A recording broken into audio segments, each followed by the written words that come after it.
moving into the DM's table, where we go behind the screen and discuss all things concerning running a successful tabletop campaign. Dan, what's today's topic? Well, today's topic, served with a side platter of the finest cheeses and wines, will be a continuation of the topics we've discussed in the previous two DM tables. Expanding your world, continuing your campaign, what to do after the start. You've started a new group, a new campaign. You have your players, they're invested. The ones that are considering sticking for the long haul, it's now too late for them to leave. Okay. Yeah, everyone's tied in, right? So yeah, we kind of discussed previously how when you're starting a campaign, one of the best ways is to have almost like an introductory kind of quest or series of events to rope your players into what you're doing. And we're starting small. We're kind of focusing in on primarily your players. We've also introduced a villain. So we kind of have ideas of the antagonists that your players will go up against. But, where do you go from there? So really, this is going to be information for if you're playing 5th edition, for example, when you're around about level 3, or perhaps, 8 to 10 sessions in, something around there. Okay. Yeah. So you have blown through the starter quest. This is Skyrim. You have returned the Dragonstone to the Isle of Whiterun. And your party stand at the gates of the starter town, knowing they'll probably never come back. But ahead of them is a world of undiscovered possibilities. No, Dan. You do the companion quest. That's what you do. That's first thing, companions quest. Yes, once you've gathered together a loyal following of NPCs, your players and yourself look forward to your potentially blank slate of a world. Given that you spent some time with your players and their characters, one method of kind of creating the world beyond those initial borders is to look more closely at what your players have brought to the table. So when it comes to deciding what's next, sometimes it's good to see if there was anything that your players presented you. Are the places where they grew up, are they relatively local? Is that somewhere you could look into? As a DM, have you got a homebrew setting in mind, and perhaps there's been a spark of imagination that's kind of leading you towards the next step in the journey? If you're going kind of down that homebrew route, it may seem like cheating, but random generators are invaluable, and realistically the only person who knows you've used a random generator is you. What do you mean by a random generator? Like a random quest generator or a random NPC generator? Or just all of the above. So the internet is dripping with random generators for the names of places, the names of magic items, the names of NPCs, anything and everything. Sometimes it's good practice to have a list of randomly generated names for various things printed. I have one for the Cormier campaign, and every time the players decide to speak to someone that I had not anticipated, one of the names gets crossed off that list and we can continue on. The alternative to, if you're not doing a homebrew, you might be in a position where actually you can pick up and start playing a pre-published adventure. So, for example, a lot of the Wizards of the Coast adventures will have this kind of introductory level 1 and 2, and then the main meat of the story kicks off at level 3. So, for example, the first campaign that Anton and I played together, we had an introductory adventure, which was Keep on the Shadowfell, which is actually a 4th edition adventure. But then we moved into Princess of the Apocalypse. We skipped the level 1 and 2 starter intro and jumped straight in to start dealing with the cults. Most D&D books have that. They have that start adventure from levels 1 to 3 or 1 to 5, and then they're like, go anywhere from there. And you can actually switch books. You can actually start with the start of this and then take another book and take it through. So is it a question of deciding which book you want to go for? Yes, absolutely. I mean, obviously we're speaking about Wizard of the Coast products here. There's a multitude of third-party adventures which will give you the same opportunities. I guess the important thing for the new world content is kind of finding out, getting a census from your group as a whole, so yourself and your players, to find out how things have gone up until this point. Now that everyone's kind of gotten to, even the players getting to know their own characters, are we still on the right track? Is everyone on board with the trajectory that the campaign is on? Because at this point, it's not too late to be able to tweak and change things. If you've been expecting to run some big kind of intrigue and politics campaign, but actually you've got your parties realize that they just prefer to murder hobo their way through the campaign, it's at this point that you can make some pretty radical changes to the campaign to kind of keep everyone entertained. How do you decide what the main hook is? Like, so you said like look into your character's backstory, but like how do you know what the theme is going to be? Like, do you randomly determine and just take it that way, or what kind of cues are there that you should go Rime of the Frost Maiden rather than Curse of Strahd or Into the Feywild? Like in terms of like the plot points that you're going to pick up going forward, that's kind of arguably the second thing to consider, right? If you've got your world. So in terms of what direction you're going, I suppose again you have the choice. So if you've had this discussion with your players, then the player characters themselves may influence the story points going forward. So you mentioned the backstories. Yeah. If Mordo has spoken about the Cult of the Dragon in his backstory, then perhaps that's something that you can look into. If someone has mentioned that they've got a long lost parental figure, then clearly that person's going to appear at some point during the campaign. And will be kidnapped. And will be kidnapped, and or will be the big bad. Oh god. Yeah. But only revealed in a climactic moment towards the end of the second film. Yes. Yeah. The player backstories are going to be interesting. So, and the backstories, your characters' motives, their motivations, that's going to be one of the biggest driving forces behind your storytelling decisions, right? To kind of almost take a step back from that is that you can also look at what the players themselves want. The plot points can be player driven. Off the back of this conversation that you've had with them, if a player turns around and says, I don't really like the sound of, for example, Out of the Abyss, sounds a bit dark, then that's a clear indication to kind of leave that to the side. You can always open up the conversation. What is it about that you don't like? Because you wouldn't want to make a group decision and then find out that that decision is still kind of tainted by aspects of, for example, Out of the Abyss that your players don't like.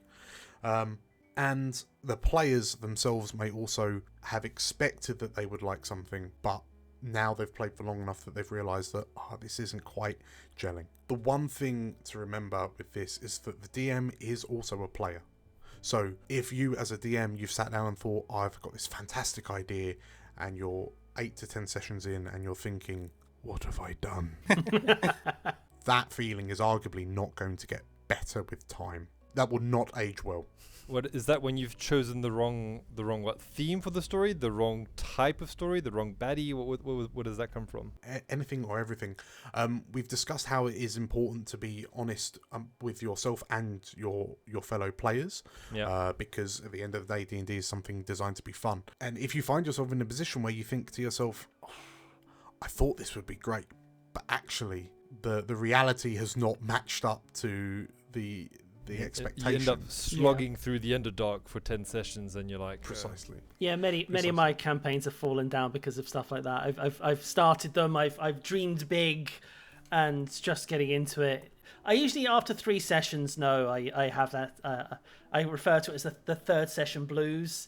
If things aren't gelling by the third session, it's probably not gonna click. And usually after the third session, if I can pass the third session, I know I'm onto something. If I get to the third session and someone's turning around and going, or even I'm going, okay, I've got a session next week, I call it quits. Yeah, for sure. Okay. Birdie, as Dan was sort of saying, where do you come on that? Do you find that you have points like that where you've started a campaign and suddenly it's just not feeling right? Yeah, I had many of those experiences, but luckily they were not story-driven, so it was easier to manage it to get back on track. But I notice it when one player has more fun than the others. So I'm more player-focused, so I enjoy if my players enjoy the game. I have one player who's more into the strategic part, and most of the others are more into roleplay. So if I know that he's going to have a lot of fun in this session, most of the other players don't. So I try to balance that out, and this is an indicator. If he's very engaged into the game and the others aren't, then then you're doing something wrong.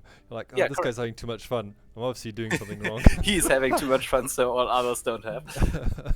But I look at my players at this point and see how much they are engaging into the play at all, and if they're not engaging that well, that means they are distracted or they don't have that much fun. And this is a straight indicator for going into the wrong direction. Yeah, that's absolutely right. I mean, it's like if you notice that your players aren't, in inverted commas, zoned in, and it doesn't necessarily have to, we're not asking for players to be 100% on the ball all the way through your sessions, but if you notice that there's a disconnect, then that is a telltale sign. And at that point, we shouldn't be afraid to ask the question, like, is everything all right? I guess because we're at a point where things are still kind of in flux, but we're about to lock it down, if you realize that there is something that needs to change, if you find that your players aren't engaging or you're not engaging, you really have to, like, don't be afraid to kill your darlings. If you've had this kind of big grand plan and in hindsight it's going down like a wet fart, like, that's a good imagery. You've got to be prepared to pull the plug and, in inverted commas, restart. I'm kind of interested as a player, or coming from a player's side, how do you choose the story you want to tell? So you got the campaign book, but like, you can play a campaign book like several different ways. So how do you decide this is the way I'm going to present this, or this is going to be the type of mission they do, or the type of actions they're going to need to undertake? It's going to be sneak into the castle, it's going to be attack this, or it's going to be... How do you make that decision?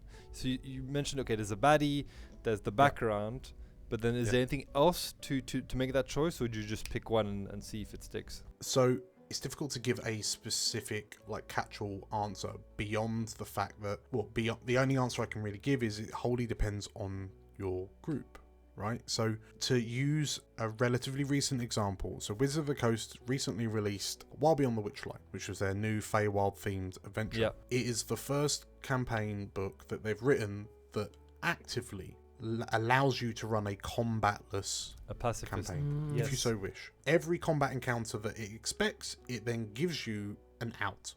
Like, it gives you as a DM ways to have your players work through it. Now, obviously, in terms of deciding what your story is, like, your players will inform that decision. If, as Birdie was saying, if you've got a room of players that prefer roleplay and talking things through, and then you're going to go into more intrigue type story. Okay. Yes, yeah. This makes a lot of sense now you mentioned it, but I was like, how does it all work together? The backstory and the baddie, and it's like, yes, pick what your players will like, and that's kind of what Birdie mentioned. It's like, if this person's having fun, then that's what I want to do, or in that case, avoid doing. But get a mix for everyone. I guess. Yeah, it's the difference between a Hydra wanting to eat you and a Hydra wanting to have dinner with you. Is that a spoiler now? Is this like our Explorers of Elsewhere group? It's going to be the decision between those two things. It is now. I mean, having dinner with a Hydra sounds very Feywildy. I could see it being a thing where... If you're the dinner, then it's pretty normal, I say. Oh, yeah. Or you might be the dinner, rather than having dinner with them, yeah. But, so you're right. So, yeah, pick what your players will find exciting. Where you're like, I know they're going to love this heist, or this battle, this intrigue. Yeah. And the last point to quickly look into in terms of the plot points is that, once you've kind of made those decisions about what your players want, if you can, tie those decision points into your villains' plans, just to kind of get that ball rolling if it isn't already rolling. If there seems like that's not going to work, again, kill the darlings, create a new villain, one that more kind of directly opposes the party's preferred trajectory within the campaign. So you've got an idea of what lies in the world ahead of them. You've figured out roughly what's going to happen when they get there. Going forward, I guess it's really just a case of kind of repeating that over and over, which brings me to the idea of pacing. So the momentum of a campaign is very important for maintaining engagement within your campaign. It's difficult to, inverted commas, give specific examples, but I'm sure we can all imagine how it would feel if we were playing a campaign that was always on 10. You could do, If every week, in and out, it was just high octane, eye bleeding action, it will get tiring. It will lose its luster. When you're faster than light, you're always living in darkness. Deep. that kind of idea. So in the same instance, you can go too far to the other end of the spectrum, and if it's too slow, then your players will become despondent because nothing's happening, and why are we here? Like, we're turning up every week, we're turning up every fortnight, and just bumbling around, not doing it, and then the phones will start to come out, the social medias will start happening during game time. You'll lose your group, right? So it's good to have a balance, certainly within. That's in game, sort of having different things for them to do on different types of things. So it's like putting a bit of combat in the session, and then putting a bit of RP, and then putting a bit of intrigue bit, and then sort of mixing it up. So you got, I guess, things for everyone as well, because not everyone's energy level will be up at the same time, right? Precisely. Yeah, and players enjoy different things, as Dan was saying. That's why the pacing's important, because even as Birdie says, they have players that are more into the strategy, and then others who are more into the role play. So you've really got a balance between those different players. I know myself, I'm more, at least in this campaign, I'm more into the role play side than I am into the combat side, because my character has no combat capabilities, really. Like, by having those kind of different speeds and intensities that your game runs at, you're able to cater to a wider range of player tastes. One thing that I feel does kind of get overlooked when it comes to pacing, because it's very easy to, for me at the very least, to imagine like the big action scenes, but I do make a point of doing what I can to balance that out with downtime. That's either downtime as mechanically stated in the rule books, where the player characters have an extended period of time where they can develop themselves as characters, which can then in turn influence future plot lines. In-game pacing, In-game pacing. The other side of it is sometimes just having the sessions for the players to have a bit of downtime, and in world it doesn't have to be more than like a couple of hours, for example, but for your players, if they get a session where they can go shopping, or they can talk to that NPC that they've wanted to talk about. Beach episode. Or a beach episode, which will never materialise, Carl. It's just that kind of breather. Even if sometimes you use it as like the calm before the storm, it just allows your players to kind of recenter themselves and kind of build, if nothing else, build up their own kind of internal wells of energy that they can then expend on like your big set pieces, which would ask that more of them. It's very true. Yeah, that's right. Next thing to look at in terms of momentum is it doesn't always have to be the main quest, quote unquote. Side quests, which sometimes they'll focus on your character specifically. Sometimes there'll be an NPC that your players have gotten really attached to, so you decide to kind of skew the attention towards them. Side quests can also be a breath of fresh air that doesn't necessarily have to detract from the overall campaign trajectory. Again, it may well lead to new plots. There may be some things that crop up within a side quest, and it could change of pace. Yes, if you're 10 sessions into finding the secret item of whatever, and suddenly you get a side quest to go kill a troll, like the player's gonna be excited. They're like, let's go do that, and I know, and then they'll refocus after on that. And the handy thing with side quests is that with hindsight, as a DM, if there's things that you realise that your players really liked, you can take aspects of those, drop them into the main quest, make it look like you linked them from the start, and then you seem like a genius. Yeah, I actually have a similar situation once, and 3 of my 5 players have cancelled the session, but the last 3 wanted to play anyway, so we made up some kind of filler episode, if you look into an anime, and they just got drunk in a tavern, and we played out everything. The female barbarian woke up in a bed with a drunken dwarf and whip next to the bed, and the whole situation ended up that they encountered a little girl that was working for the Thieves Guild. And it was at the beginning, it was just pure improvisation. And in the end, it was one of the major plots for the whole campaign, because this little girl was the missing connection to the Thieves Guild they had. Nice. In the aftermath, it looked like I had planned it years before, but it was just improvisation. That's amazing. And that is, one of the most important lessons with DMing, isn't it? Like, something that you had no intention of happening, like no prior plans of happening, becomes integral to the story. Because, the improvisation allows you kind of tie it all in. So yes, that's kind of it. We can take these ideas and just kind of keep on cycling them over and over and over. When your players have their backs to what the content you've just given them, looking forward onto a blank slate, we can check in with them. We can find out what it is they kind of want to do, figure out for yourself what it is you want to do to create the world, create the plot points. If you can use aspects of the character motivations or your villain's motivations to help tie it in, all the better. And yeah, just make sure that as you're going through it, there's a steady ebb and flow of intensity, just to make sure that your players aren't getting fatigued, but they are kind of engaged and want to keep going forward. Keep on doing that enough times, and you eventually end up in a big finale, and you sit with a completed, successful campaign. Well, that's really good advice. I haven't really thought about it in so many ways, but this kind of all ties in and makes sense. It's like, how do you take it to the next step? It's by combining all those elements. Yeah, absolutely. It's stuff that I've done myself, and I've had a very successful campaign where the world just grew and grew and grew, and it is through doing each of those steps, checking with the players, and just expanding on the stories that they've created and occasional genius improvs. The fantastic thing with this kind of idea is that once you've finished your campaign, you can do a Matt Mercer and just start your next campaign in the same world, influenced by your previous campaign. At that point, you may well have the next Exandria, the next Forgotten Realms, the next Eberron on your hands for the world to enjoy and share in. Thank you for listening to the DM's Table. I hope you found that informative. And I think next up is the hoi polloi over on the Players Round. Thanks for watching. Release segments like this from the Tavern Between Dimensions every Friday here on the Explorers of Elsewhere channel. Otherwise, if you want to listen to the episode in full, you can check us out on Spotify and Amazon Music.